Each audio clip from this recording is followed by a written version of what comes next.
Hey there, Matthew with Freedom Home Services here with a maintenance item tip. So, how to change your filters.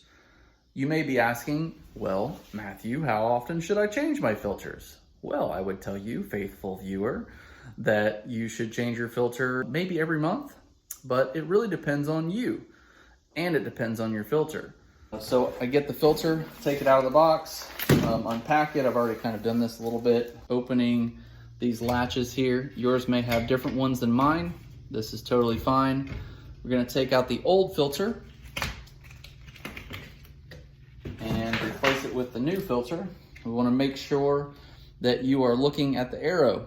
We wanna make sure the arrow for the airflow is going the way that the air is going. So the air is coming into the unit, so you want it to go through.